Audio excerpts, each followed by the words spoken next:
तो हमने अभी सारी फिलिंग्स यहाँ पे फिनिश करी हैं। Let me show. ठीक है मैम, इस तरफ देखिए, यहाँ पे जो कैविटीज़ फिल हुई हैं, तो हमने यहाँ पे अट्रोमेटिक रेस्टोरेटिव टेक्निक फॉलो करी, जिसको हम हैंड इंस्ट्रूमेंट से क्लीन कर सकते हैं। छोटे बच्चों के लिए कंफर्ट देता है ताकि वो मशीन्स और इनसे आवाज़ से डरे ना।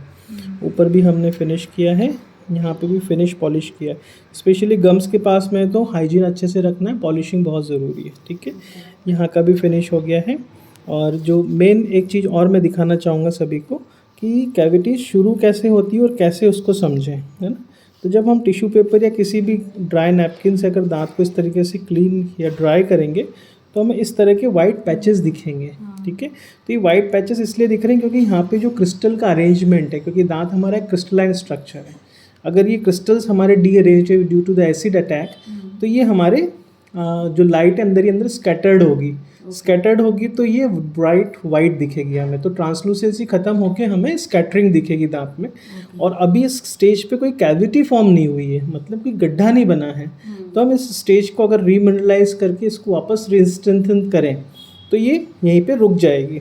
तो ये हम फ्लोराइड वार्निश भी एडवाइस करेंगे, और ब्रशिंग तो आपको करना ही करना है ताकि ये लीजन्स को हम यहीं स्टॉप कर सकें। ठीक है, तो जो दांत पे एक नेचुरली ग्लॉस होना चाहिए वो हमें यहाँ नहीं दिख रहा है।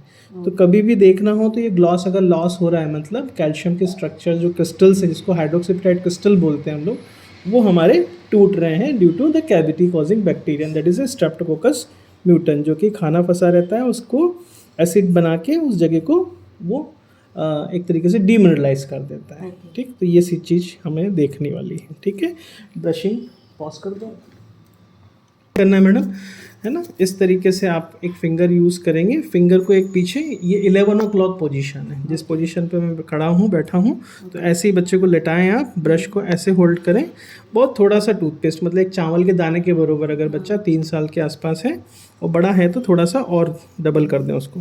तो स्पेशली खास बात है कि फिंगर आपकी जो बकल पैड है, जो गाल है, उसको दूर करें और इन जगहों पे जा सके हम लोग। ठीक है, ये जगहों पे हम अगर जाएंगे तो हमारा जो पोटेंशियली स्टेगनेंट एरिया से जो गम्स के पास में खाना फंस जाता है वो वहाँ से क्लीन होता रहेगा। स्पेशली जो बच्चे फजी ईटर्स होते हैं, जैसे बहुत देर मुंह में खाना फंसा के बैठे रहते हैं, या मोबाइल से जिनको खाना खिलाने की आदत पड़ चुकी है, जो काफ़ी समय लेते हैं, तो वो क्या करते हैं कि पीछे खाना फंसा लेते हैं गालों की तरफ। जैसे कभी हमने बिस्किट खाया है तो हमें कई बार टंग से उसको बहुत मशक्क़त के बाद क्लीन करने की ज़रूरत पड़ती है, तो वैसा ही खाना यहाँ पे फंसा ही रहता है।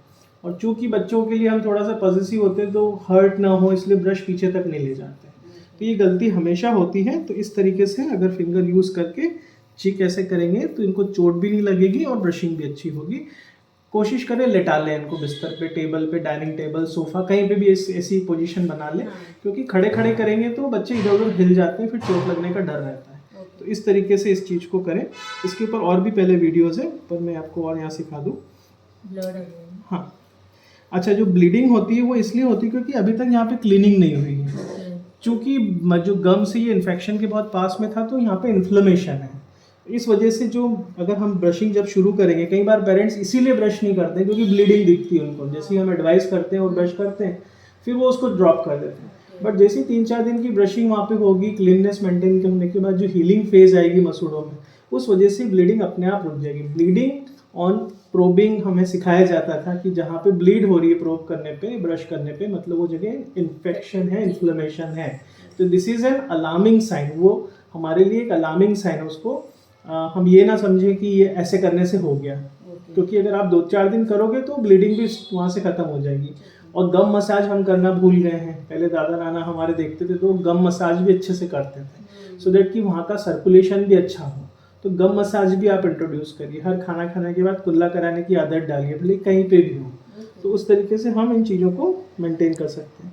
दूसरा चीज़ लिप टाई हमने देखी थी, उस वजह से भी लिप्स के नेचुरल मूवमेंट्स हमारे रिस्ट्रिक्टेड रहते हैं, उस वजह से भी क्लीनिंग नहीं हो पाती है।